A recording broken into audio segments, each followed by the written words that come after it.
Feliz sábado, hermanos. Qué gusto de tenerles aquí delante de nuestro Dios Todopoderoso. Y también para mí es un privilegio venir a acompañarles y adorar a Dios con ustedes.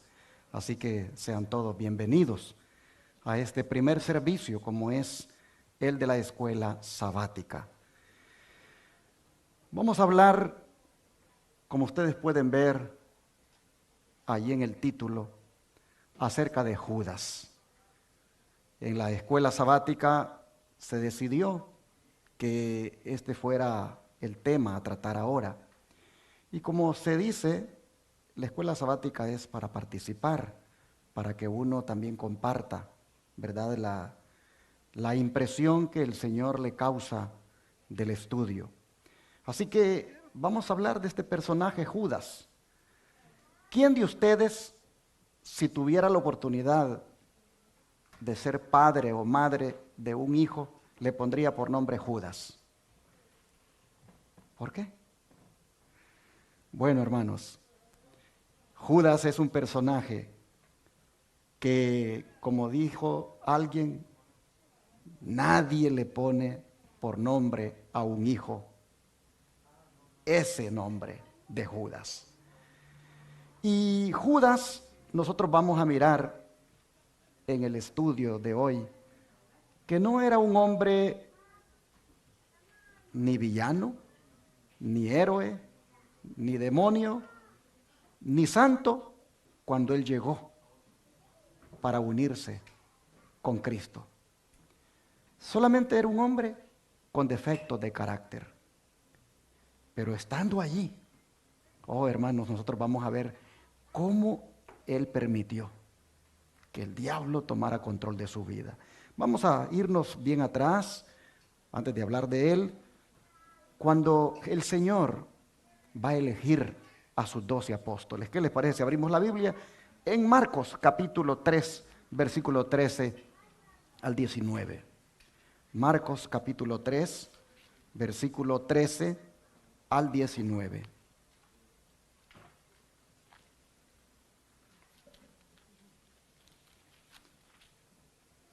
Dice la Escritura: después subió al monte y llamó así a los que él quiso, y vinieron a él, y estableció a 12 para que estuvieran con él y para enviarlos a predicar, y que tuviesen autoridad para sanar enfermedades y para echar fuera demonios.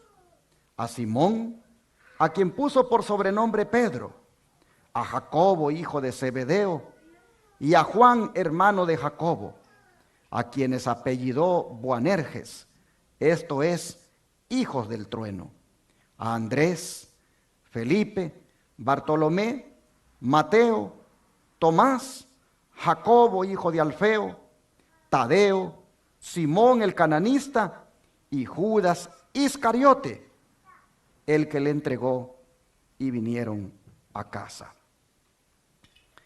Cabe aclarar aquí que fue Jesús quien escogió a los que él quiso. Es interesante que Lucas menciona que antes de hacer esta elección, el Señor pasó toda la noche orando. Toda la noche orando. Sin duda, para tener esa sabiduría, ese discernimiento del Espíritu Santo en escoger a los 12, y también, por supuesto, para todo lo que le venía en su ministerio. Cuando uno mira a Lucas decir que la pasó toda la noche orando, no deja uno de preguntarse, ¿por qué Jesús oraba tanto y nosotros oramos tan poquito? ¿Cuánto ha sido, hermanos, el tiempo que usted y yo hemos pasado en oración? Le aseguro que ha sido bien poco. Es más, algunos creo que no duran ni medio minuto. Pero Jesús pasaba toda la noche orando. Y no solo en la ocasión cuando él iba a elegir a los 12, sino en otras ocasiones. Él siempre buscaba tener esa intimidad con Dios, esa cercanía con su Padre. de muchas horas. Oh, si tan solo nosotros aprendiéramos de Jesús y pasáramos más tiempo orando, si dedicáramos más minutos, más horas, más tiempo, hermanos, a la oración, ¿cómo seríamos nosotros de fuertes espiritualmente? ¿Cómo seríamos de sabios para enfrentar las pruebas, para hacer decisiones correctas? Hermanos, oración, más oración es lo que nosotros necesitamos. Si Jesús lo dedicó todo aquel tiempo para orar, nosotros con más razón. Y bueno, Él escoge a los que Él quiso. Es interesante cuando uno lee que Él escoge a los que Él quiso para que estuvieran con Él. Porque no tanto fueron escogidos por el deseo de ellos de estar con Él, sino porque Jesús deseó que ellos estuvieran con Él. Esto lo lleva a uno a pensar cómo el Señor escoge. Por eso se lo dijo después: no me elegisteis vosotros a mí, sino que yo os elegí y os he puesto para que llevéis fruto y que vuestro fruto permanezca. Se los recuerda, yo los elegí a ustedes. No fueron los apóstoles, hermanos, el resultado de una comisión de nombramientos, el resultado de un grupo de hermanos que se reúne y dice: vamos a escoger a 12 aquí para que le ayuden a Jesús. No, fue el resultado del deseo de Jesús que ellos fueran sus discípulos. Pero del último de ellos en la lista, interesante que se dice: el que le entregó. Se pone esa nota, el que le entregó. Es interesante. Todos tuvieron debilidades de carácter, pero solo de uno de ellos se dice: el que le entregó. La pregunta es: ¿por qué le entregó? ¿Por qué le entregó? Hermanos, tristemente porque él era codicioso. Y un ejemplo de eso lo encontramos en el Evangelio de Juan. Vamos para allá, Juan 12, versículo 3 al 6. Juan 12, versículo 3 al 6.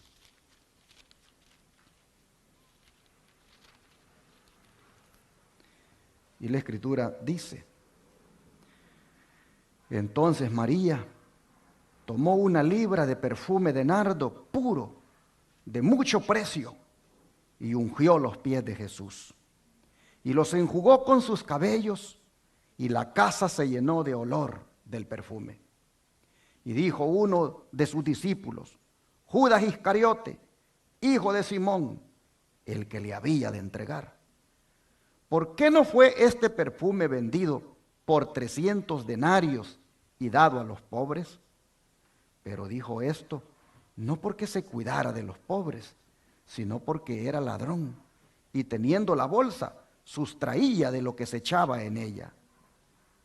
Oh, hermanos, interesante. La codicia también lo llevaba a robar. Así que aquí tenemos un ladrón entre los discípulos. Pero vean un día a dónde lo llevó la codicia. Marcos capítulo 4, ahora versículo 10 al 11. Marcos capítulo 4, versículo 10 al 11.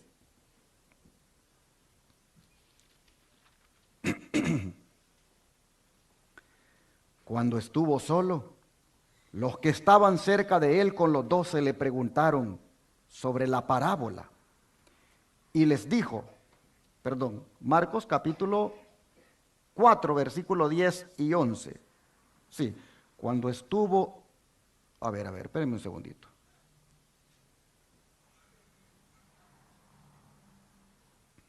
Creo que me equivoqué de cita.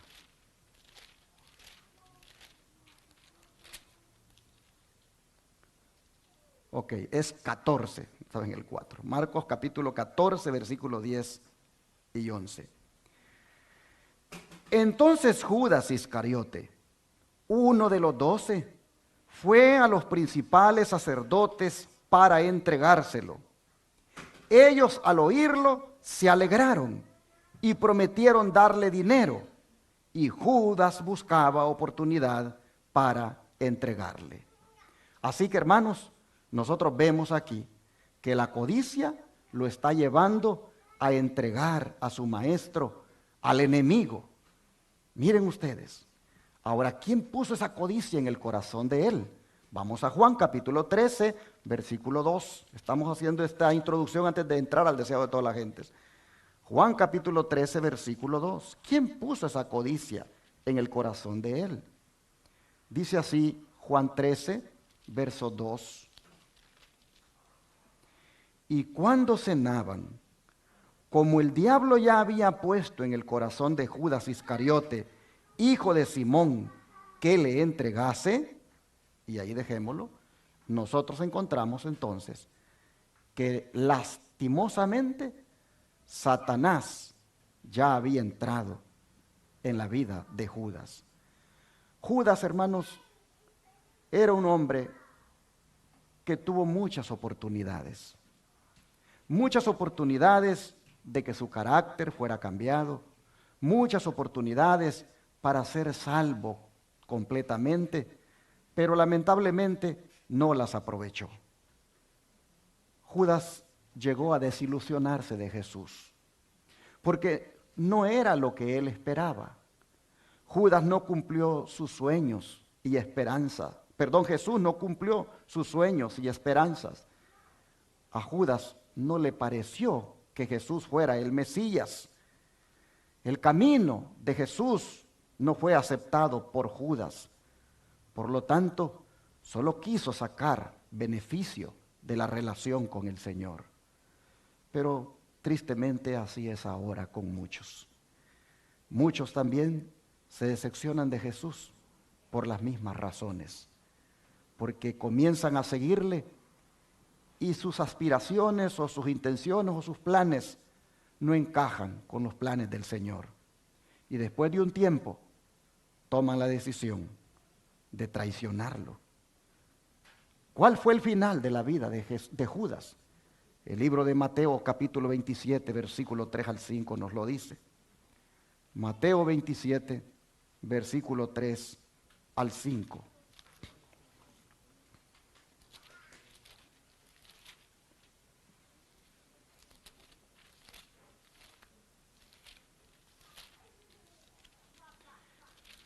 Dice la palabra del Señor de la siguiente manera.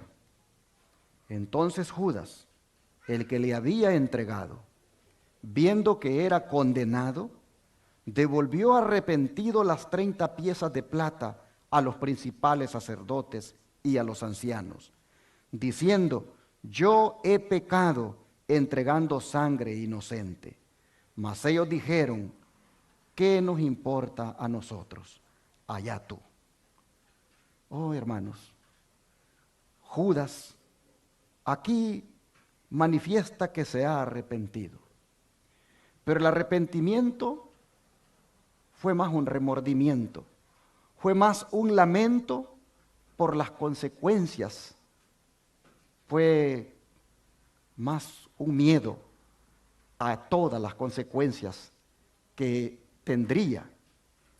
Es interesante que el arrepentimiento de Judas fue bastante parecido al arrepentimiento de Saúl. Pero el liderazgo de la iglesia, ¿cómo estaba en ese tiempo? Si ustedes se fijan, cuando el pecador buscó consuelo en ellos, ¿cuál fue la respuesta que recibió el pecador? ¿Qué nos importa a nosotros? Allá tú. Oh, hermanos, cuando los líderes espirituales podían hablar al pecador de esa manera, nos dice cómo andaban las cosas de mal en la iglesia. Lo indujeron a pecar, lo indujeron a entregar al Señor, pero luego, aparte de ser cómplices, le dan la espalda. Judas, hermanos y hermanas, es el típico hombre que no quiso aprovechar las oportunidades que Dios le dio. Y esto es una advertencia para nosotros hoy en día.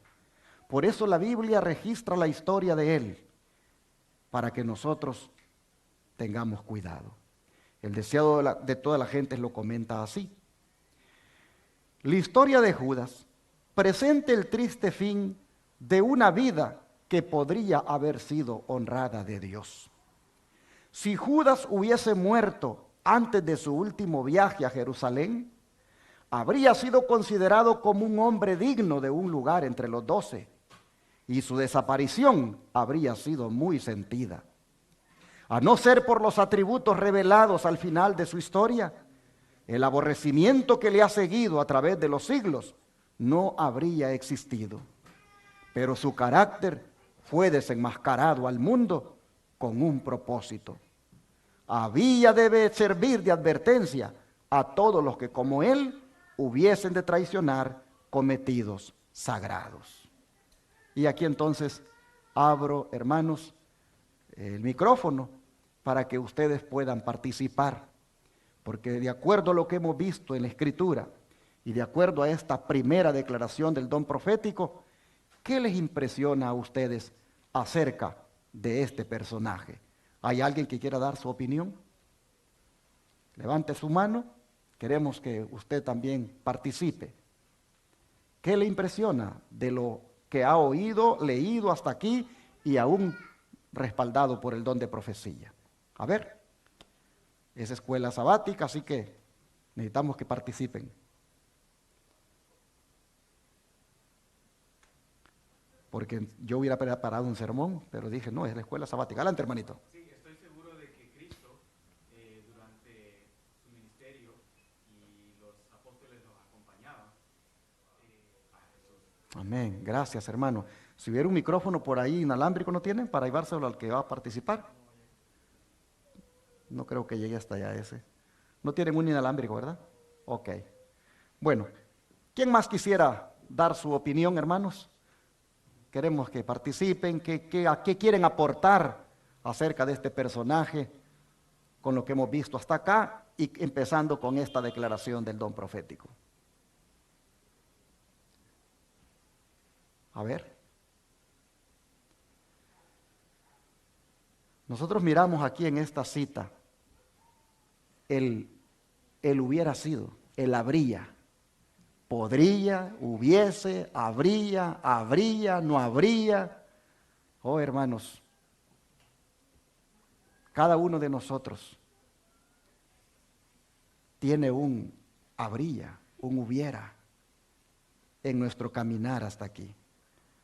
Cada uno de nosotros, desde cuando el Señor nos escogió hasta esta fecha, ya hubiéramos, ya habríamos, ya tuviéramos. Hermanos, el habría. Judas no tuvo la oportunidad de cambiar el habría, el hubiera, el tendría. No tuvo la oportunidad porque murió, se quitó la vida. Una vez muerto, ya no tuvo más esa oportunidad, pero la tuvo durante todo el tiempo que estuvo con Jesús y no la aprovechó. Nosotros no hemos muerto, estamos vivos por la gracia de Dios. Por lo tanto, nosotros podemos hoy cambiar el hubiera, el habría, el tendría. Es decir, todo lo que ya hubiéramos alcanzado, todo lo que ya tendríamos, todo lo que ya, hermanos, habría en nosotros, puede darse todavía porque estamos con vida. Judas, tristemente, queda registrado de que incluso si se hubiera muerto antes de su último viaje a Jerusalén, hubiera sido considerado como un hombre digno de un lugar entre los 12. ¿Por qué? Porque hubiera muerto ya transformado por el Señor. Me llama la atención esta parte que está en azul, que todo lo que hemos leído de Judas sirve como advertencia a todos los que como él hubieran de traicionar cometidos sagrados. Pregunto, ¿qué es un cometido sagrado? A ver, ¿qué es un cometido sagrado? Una promesa. ¿Ok? ¿Qué es un cometido sagrado? Un cometido, hermanos, es una comisión, es un encargo, es una misión, es una tarea, es un trabajo. Pongamos ejemplos de cometidos sagrados que Dios nos ha dado a cada uno de nosotros. Dígame uno. Oh, el llamado a predicar el evangelio. ¿Cuántos están de acuerdo que ese es un cometido sagrado, hermanos? Muy bien. ¿Otro cometido sagrado?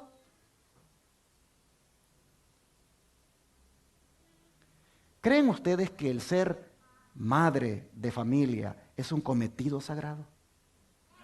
¿El ser padre de familia es un cometido sagrado? Claro que sí, hermanos. Les pregunto, ¿el ser diácono de una iglesia es un cometido sagrado? ¿El ser diaconisa de una iglesia es un cometido sagrado? El ser anciano de una iglesia, el ser director de un ministerio, el ser pastor, hermanos, cualquier responsabilidad que desempeñemos en la iglesia, le pregunto a usted, ¿ese es un cometido sagrado? Por supuesto, hermanos. El llamado de Dios a un hijo suyo para que venga y forme parte de su pueblo es un cometido sagrado. Pero Judas, dice el deseado de todas las gentes, es una advertencia para todos los que como él traicionen su cometido sagrado. De manera, hermanos y hermanas, que en cada comisión, encargo o responsabilidad o tarea que Dios le ha encomendado, cuide usted de no hacer lo que hizo Judas, traicionar su cometido sagrado. En otras palabras, hermano, hermana, sea fiel, cumpla bien con ese cometido, cumpla bien con esa comisión, sea un buen padre de familia, sea una buena madre de familia, sea un buen diácono, una buena diaconisa, un buen anciano, un buen líder de iglesia, un buen predicador. Haga lo que haga, hágalo bien para su Dios, porque Dios se lo ha encomendado. Ese es un cometido. No lo traicione. No haga lo que hizo Judas, que habiendo tenido tan grande privilegio de haber sido elegido entre los 12, traicionó su cometido. Pero sigue diciendo el don de profecía. Sí. Adelante, hermanito.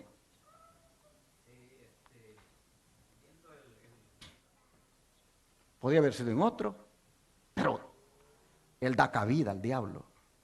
Y tristemente con él se cumple. Pero sigo leyendo el don profético para que extraigamos más comentarios. Fíjense en esta otra declaración. Un poco antes de la Pascua, Judas había renovado con los sacerdotes su contrato de entregar a Jesús en sus manos. Entonces se determinó que el Salvador fuese prendido en uno de los lugares donde se retiraba a meditar y orar. Desde el banquete celebrado en casa de Simón, Judas había tenido oportunidad de reflexionar en la acción que había prometido ejecutar, pero su propósito no había cambiado.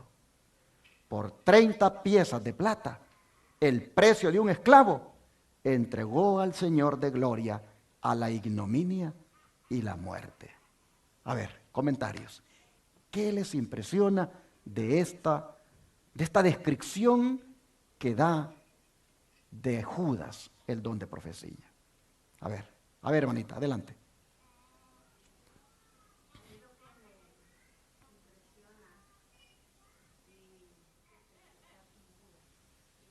Muy bien, gracias, muy buen punto. Le impresiona, dice la hermanita, lo que a Judas lo motivó a llevar este plan adelante, como era el amor al dinero, la codicia, y cómo esto también puede estar sucediendo con nosotros en alguna manera. Interesante cuando ella pone el ejemplo de salir de las ciudades, cómo algunas veces se dilata eso por muchas veces el amor al dinero, que en la ciudad se tiende a ganar de una manera más fácil, podríamos decir. Buen argumento. ¿Qué más ustedes encuentran, hermanos, de esta declaración que quieran comentar? A ver.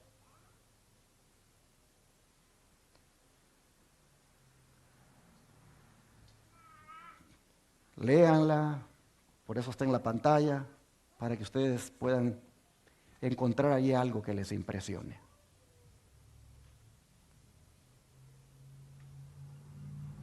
Sí, hermano.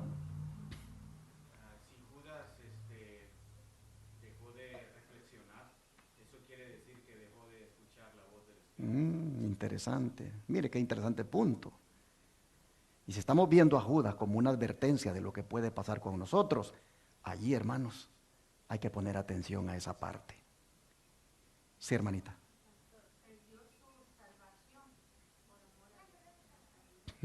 Buen punto.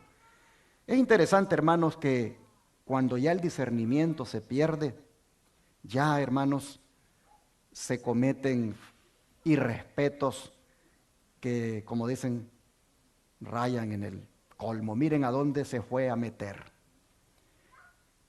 A uno de los lugares donde el Señor se retiraba a meditar y orar. A interrumpirle al Señor su meditación, a interrumpirle su comunión con el Padre. Allí, hermanos, Judas había acordado llegar con los soldados y entregar a Jesús. Y como dijo mi hermano, no reflexionó. ¿Cómo voy a ocupar ese momento? ¿Cómo voy a llegar a interrumpir a mi maestro en ese lugar tan especial? ¿Por qué voy a escoger ese momento? Hermanos, como decía mi hermano, cuando el Espíritu Santo, ya tú no oyes la voz de Él, no razonas y cometes lo peor. Pero miren hasta dónde llegó. A entregarlo, dice, por el precio de un esclavo. Por una poca cosa entregó a su maestro y lo traicionó. Y pregunto, ¿será que algunas veces nosotros también traicionamos al Señor por una poca cosa? ¿Cuántas veces, hermanos? Por una poca cosa también traicionamos a nuestro maestro. Judas por 30 piezas de plata. Nosotros a veces lo traicionamos por un rato de música mundana que nos gusta. Y nos quedamos por ahí, tal vez escuchando alguna música acariciada o algo que siempre nos gusta escuchar. Y traicionamos a nuestro maestro de nuestra fidelidad completa a él, renunciando a esas cosas por un rato de complacencia propia. Puse ese ejemplo, pero también lo podemos poner en otros tipos de entretenimientos, como películas. Hay quienes traicionan al Señor por un breve placer de una jugada de naipes. Otros traicionan al Señor por una poca cosa, como es irse a meter a un baile y allí pasar un rato, aún llevando el nombre de cristianos, cuando ya no deberían de seguir frecuentando esos lugares. Otros traicionan al Señor por un día de reposo trabajado en la fábrica, trabajado en la compañía, porque le obligaron y no quiere perder el trabajo, no quiere, por lo tanto, tampoco, pues, dejar de ganar, y entonces, presionado por el hombre, presionado por la sociedad o por lo que sea, va y se pone a transgredir el sábado. Y por una poca cosa como es el trabajo, el dinero que le pagan por el trabajo, viene y se traiciona al Señor. Hermanos y hermanas, ejemplos y ejemplos podemos seguir dando de pocas cosas por las cuales a veces traicionamos al Maestro. ¿Habrá alguien que quiera opinar sobre alguna poca cosa en la cual a veces nosotros traicionamos a nuestro Maestro? Algo que yo no mencioné y usted sabe de que a veces por ahí traicionamos al Maestro. Sí, mi hermano. Podemos traicionar a nuestro Maestro, podemos traicionar a Jesús, a Dios, dentro de la iglesia. Muy buen punto. Efectivamente, por pocas cosas entregamos al Maestro. Seguimos con el don de profecía. Dice, Judas tenía por naturaleza fuerte apego al dinero. Aquí viene lo que la hermanita mencionó. Pero no había sido siempre bastante corrupto para realizar una acción como esta. Había fomentado el mal espíritu de la avaricia hasta que éste había llegado a ser el motivo predominante de su vida. El amor al dinero superaba a su amor por Cristo. Al llegar a ser esclavo de un vicio, se entregó a Satanás para ser arrastrado a cualquier bajeza de pecado. ¿Algún comentario aquí de esta declaración?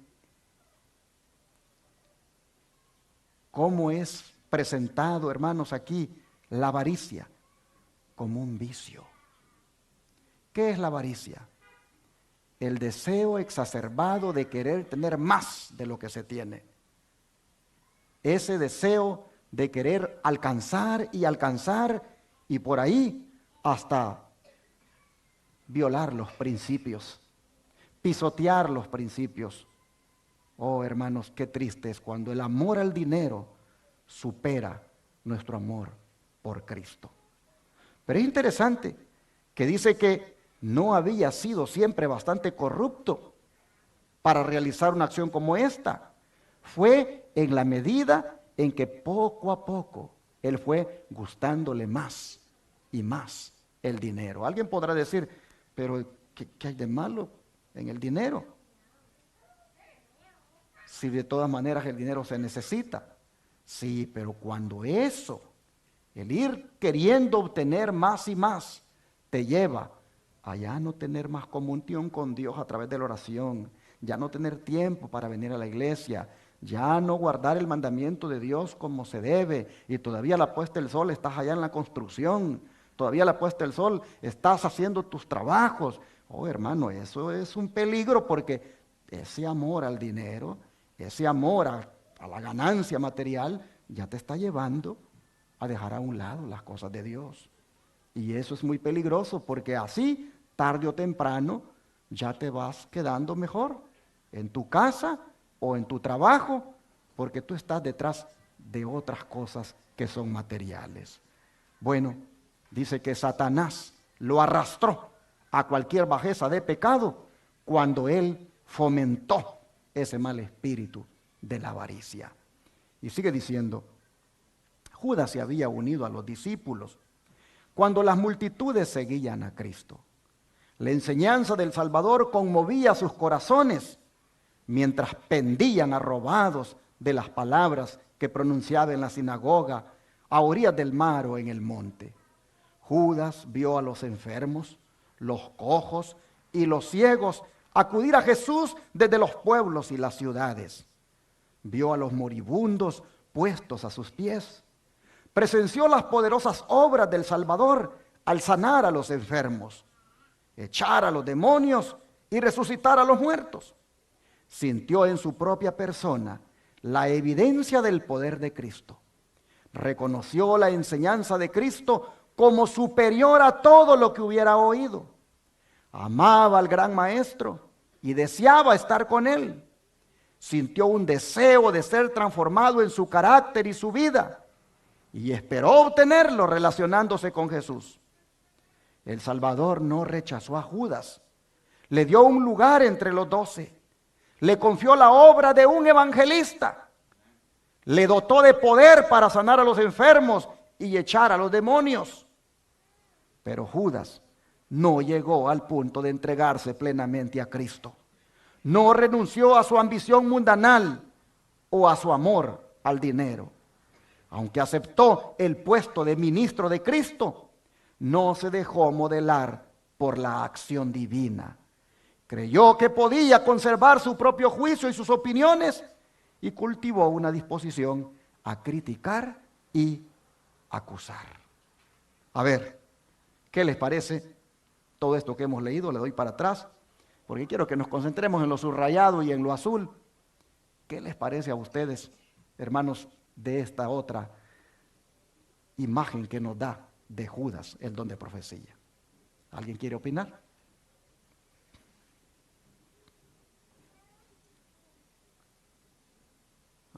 ¿Qué piensan? Miren ustedes el privilegio que Judas tuvo. Aparte de ser de los 12, el Señor le confió la obra de un evangelista. lo dotó de poder para sanar a los enfermos y echar a los demonios. ¿Qué podía querer más? ¿Qué privilegio más grande el que el Señor le había dado? Pero aún con todo eso, dice, no llegó al punto de entregarse plenamente a Cristo. Hermano, hermana, ¿qué te ha dado el Señor a ti? ¿Qué bendiciones son las que te ha dado? ¿Qué privilegios son los que te ha dado?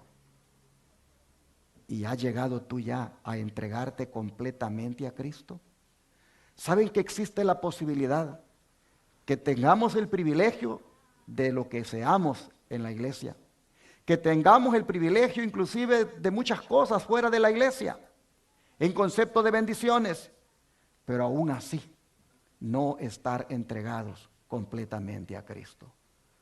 Podemos ser pastores, alguien puede ser anciano, alguien puede tener liderazgo en la iglesia, puede tener todo lo que quisiera, el privilegio de cantar.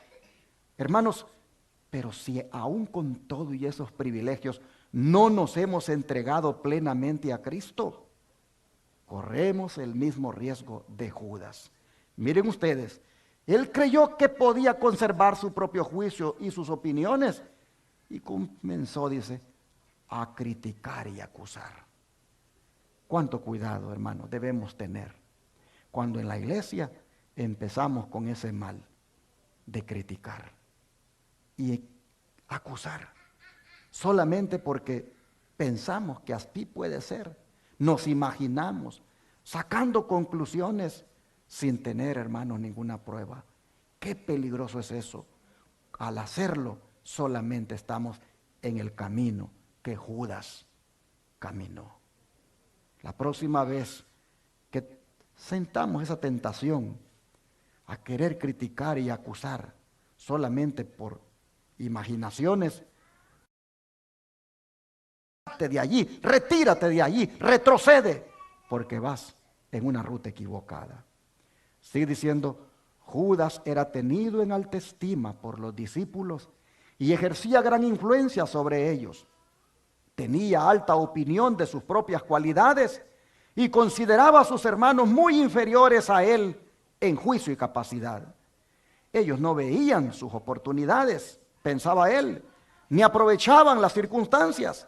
La iglesia no prosperaría nunca con hombres tan cortos de vista como directores. Pedro era impetuoso, obraba sin consideración. Juan, que atesoraba las verdades que caían de los labios de Cristo, era considerado por Judas como mal financista. Mateo, cuya preparación le había enseñado a ser exacto en todas las cosas, era muy meticuloso en cuanto a la honradez y estaba siempre contemplando las palabras de Cristo y se absorbía tanto en ellas que, según pensaba Judas, nunca se le podría confiar la transacción de asuntos que requirieran previsión y agudeza.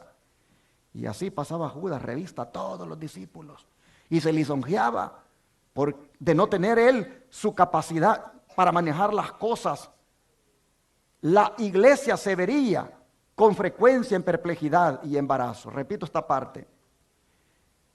Así pasaba Judas revista a todos los discípulos y se lisonjeaba porque de no tener él su capacidad para manejar las cosas, la iglesia se vería con frecuencia en perplejidad y embarazo. Judas se consideraba como el único capaz, aquel a quien no podía aventajársele en los negocios.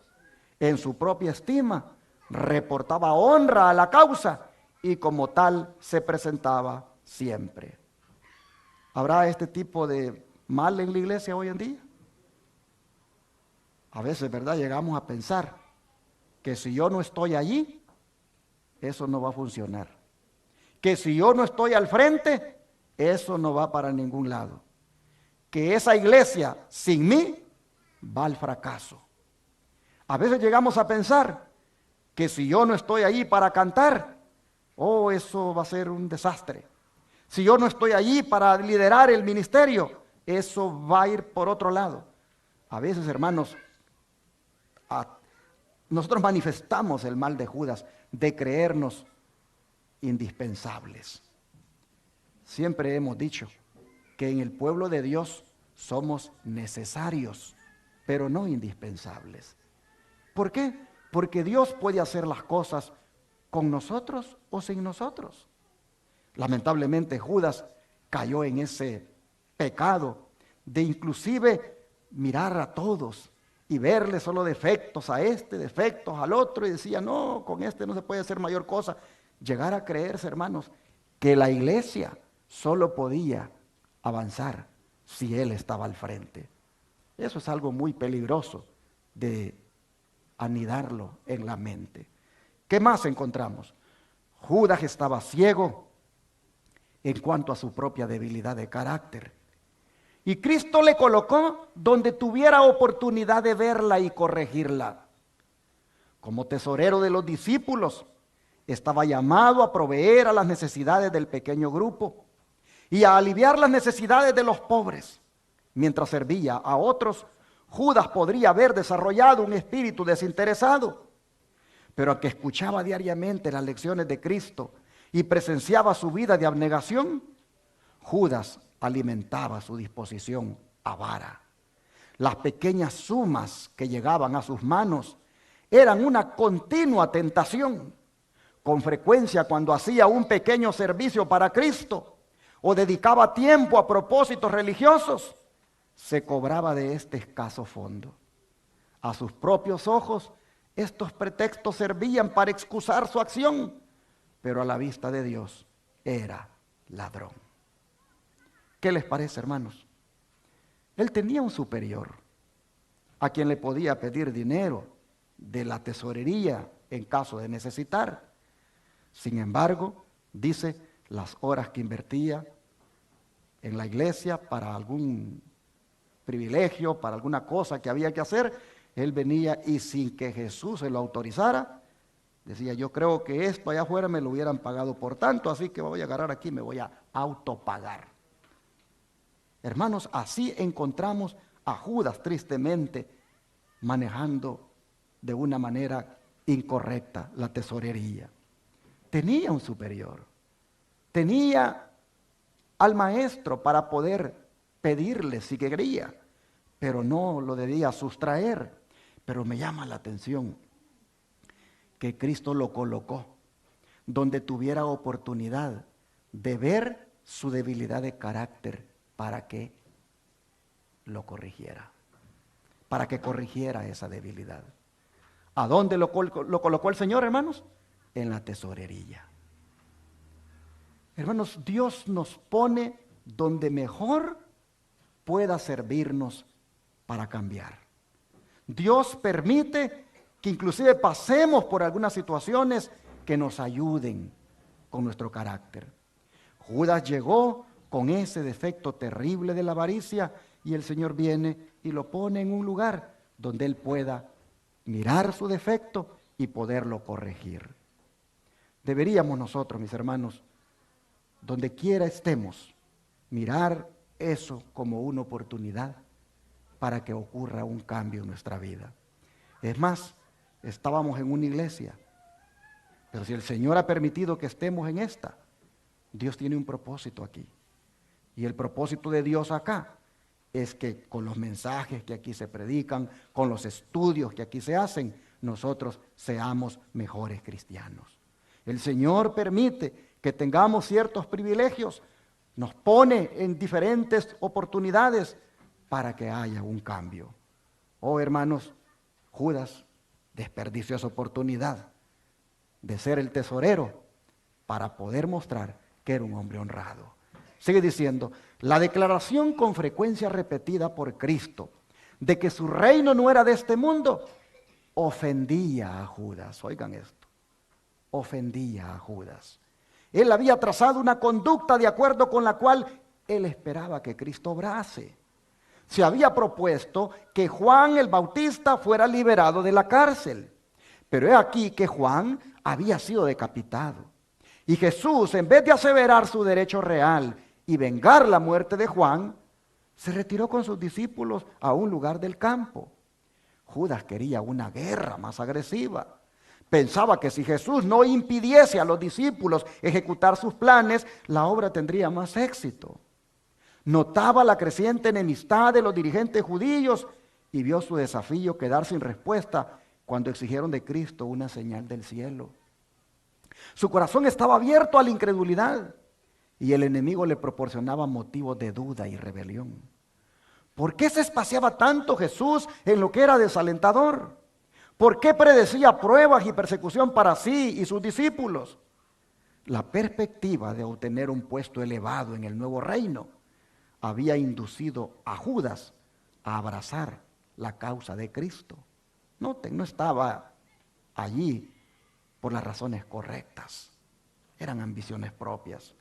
Dice, iban a quedar frustradas sus esperanzas, iban a quedar frustradas sus esperanzas. Judas no había llegado a la conclusión de que Jesús no fuera el Hijo de Dios, pero dudaba y procuraba hallar alguna explicación de sus poderosas obras. ¿Por qué estamos donde estamos? Debemos estar por las razones correctas. Si estamos en este mensaje, debemos estar por las razones correctas. Si estamos en esta iglesia, debemos estar por las razones correctas. Hermanos y hermanas, asegurémonos de no estar por ambiciones personales, de no estar en lo que estamos porque tenemos intereses propios, sino solamente, hermanos, estar allí porque amamos a Jesús y queremos ser usados por Él.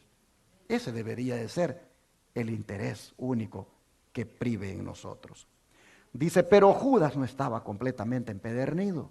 Aún después de haberse comprometido 2 veces a traicionar al Salvador, tuvo oportunidad de arrepentirse. En ocasión de la cena de Pascua, Jesús demostró su divinidad, revelando el propósito del traidor. Incluyó tiernamente a Judas en el servicio hecho a los discípulos, pero no fue oída su última súplica de amor. Entonces el caso de Judas fue decidido y los pies que Jesús había lavado salieron para consumar la traición. Qué triste es, hermanos, cuando en un lavamiento de pies nosotros no estamos conscientes de lo que estamos haciendo y después de haber lavado los pies, esa misma noche, esa misma tarde, salimos para ir a hacer cosas deshonrosas. Por eso es importante, cuando hay un servicio de la cena del Señor, saber bien lo que estamos haciendo, saber bien lo que involucra el lavamiento de los pies, de manera que esos pies no salgan de la iglesia otra vez a andar en el pecado, a andar haciendo las cosas que contaminan. Oh, hermanos, miren ustedes, los pies que Jesús había lavado salieron para consumar la traición, porque aún allí, teniendo la oportunidad de ser sincero y de arrepentirse, aún allí estaba haciendo las cosas solamente porque, como dijéramos en este tiempo, ya tocó otra vez celebrar la cena del Señor. No hay un concepto elevado de lo que está haciendo. Dice, Judas razonó que si Jesús había de ser crucificado, el hecho acontecería de todos modos. Su propio acto de entregar al Salvador no cambiaría el resultado. Si Jesús no debía morir, lo único que haría sería obligarle a librarse. En todo caso, Judas ganaría algo por su traición. Calculaba que había hecho un buen negocio traicionando a su Señor. Así que ahora nosotros vemos a Judas como un hombre de negocios, pero haciendo el negocio más horrible de su vida, como es la de entregar a su maestro. Pensaba sacar ganancia con eso. Oh, hermanos, qué triste el actuar de Judas.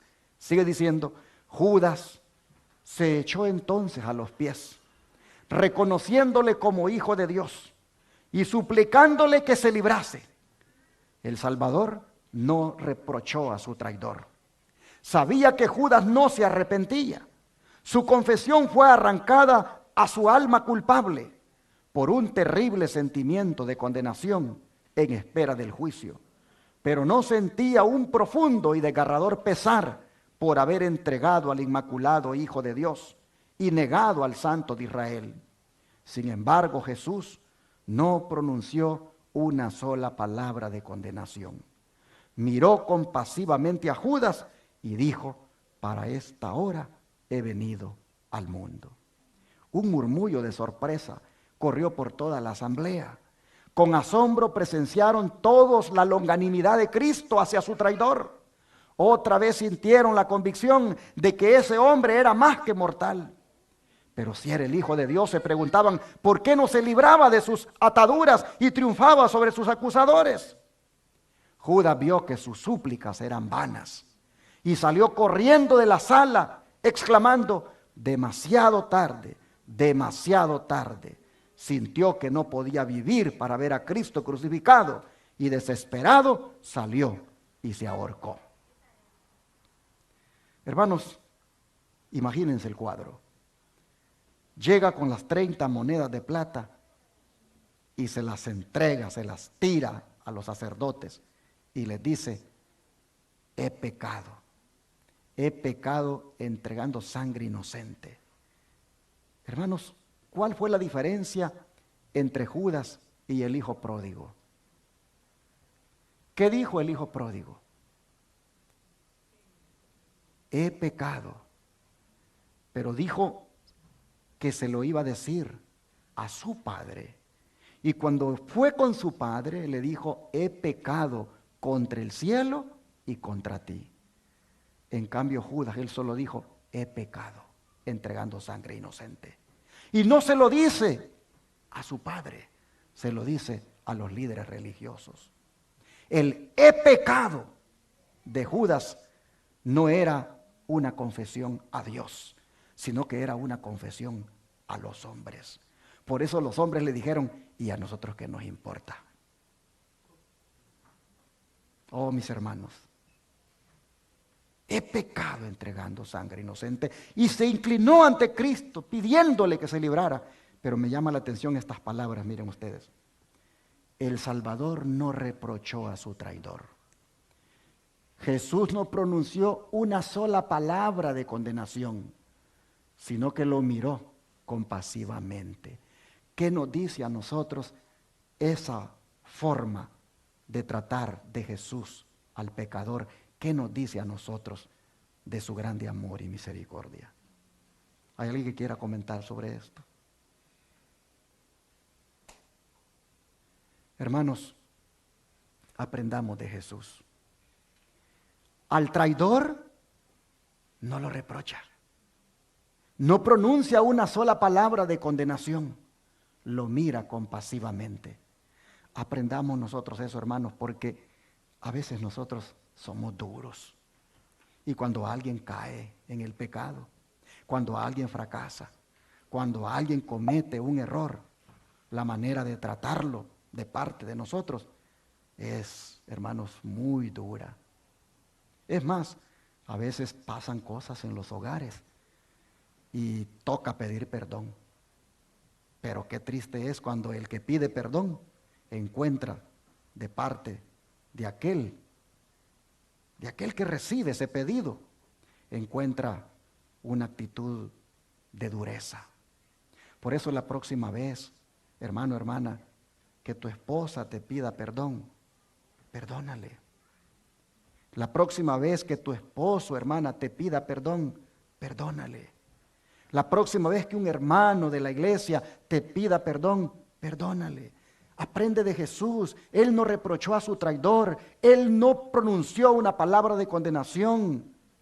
Sabía que él iba a entregar. Sabía que su arrepentimiento no era sincero. Sabía que eso era llorar, era solamente por miedo a las consecuencias. Pero igual el Señor, hermanos, lo trata con amor. Dice, se asombraron. Con asombro presenciaron todos la longanimidad de Cristo hacia su traidor, que no es otra cosa que la bondad, la misericordia. Pero esa es la manera, hermanos, en que nosotros debemos de tratar a todo aquel pecador, a todo aquel que ofende, a todo aquel que nos ha hecho daño. Esa es la manera de tratar al pecador así como Jesús lo trató. Pero este personaje, Judas,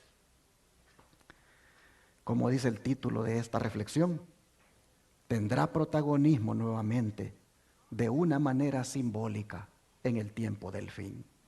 Pues dice el don profético, yo vi que la iglesia nominal y los adventistas nominales como Judas nos entregarán a los católicos para obtener su influencia, para luchar contra la verdad.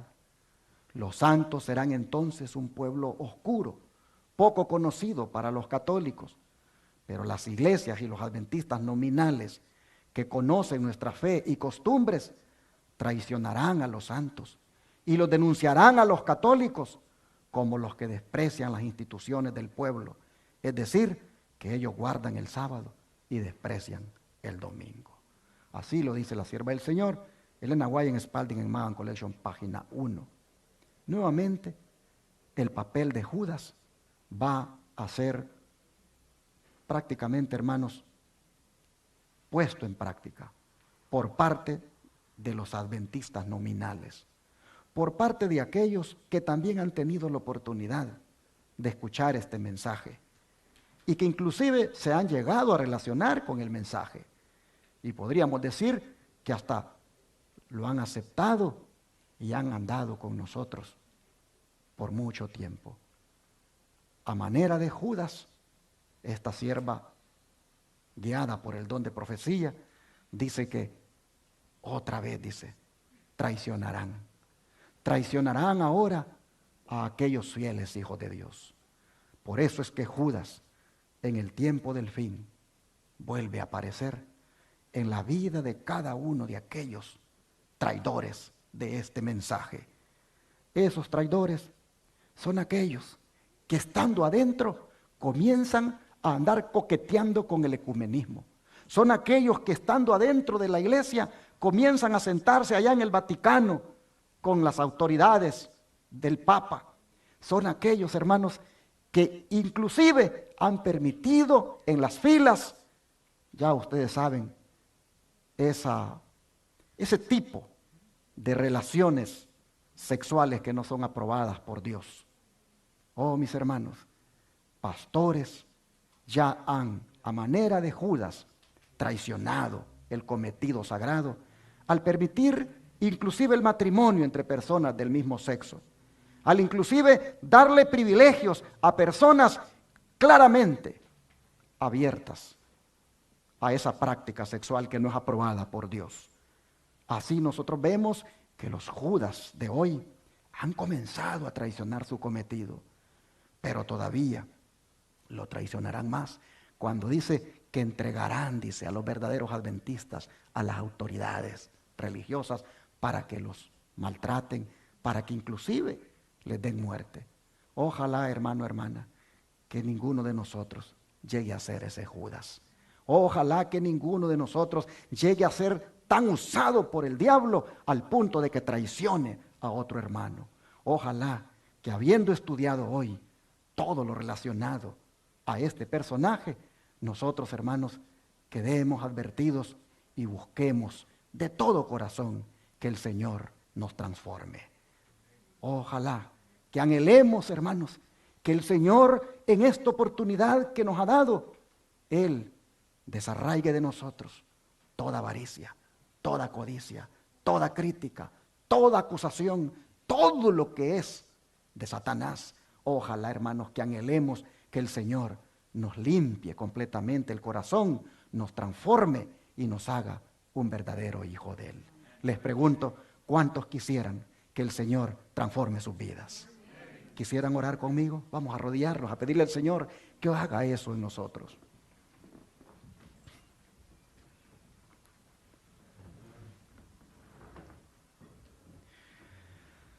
Oh Padre Celestial, al haber analizado este personaje de la historia cristiana como fue Judas, y ver, Señor, cuántas cosas peligrosas dio cabida en su vida, y Padre, mirar eso como advertencia para nosotros que también vamos dándole cabida a esas cosas. Oh Señor, solo nos queda decirte ahora que por favor nos perdones las veces que como Judas hemos traicionado el sagrado cometido que nos has dado. Perdónanos las veces, Señor, que por una poca cosa te hemos entregado, te hemos dado la espalda, te hemos traicionado. Perdónanos, Señor, porque al igual que Judas, No hemos aprovechado las oportunidades hasta aquí de ser transformados, de ser convertidos, de ser de verdad nuevas criaturas. Perdónanos, Señor, porque hemos desaprovechado todas las oportunidades que hemos tenido de que seamos totalmente transformados. Pero ahora, Señor, al hacer esta reflexión, te decimos, olvidando ciertamente lo que queda atrás, nos proponemos, Señor, seguir adelante, poniendo la mirada en ti, para alcanzar en ti esa transformación. Padre, aquí estamos. Te rogamos que desarraigues de nosotros todo mal carácter, toda codicia, toda avaricia, todo espíritu de crítica, de orgullo, toda ambición personal. Oh Señor, te rogamos que nos hagas personas humildes, de un limpio corazón, personas que no nos pase lo que le pasó a Judas, sino que más bien tengamos el privilegio de formar parte de los redimidos por toda la eternidad. Gracias por esta reflexión, gracias por esta palabra. Aceptamos la advertencia, Señor, y te lo agradecemos en el nombre de Jesús. Amén.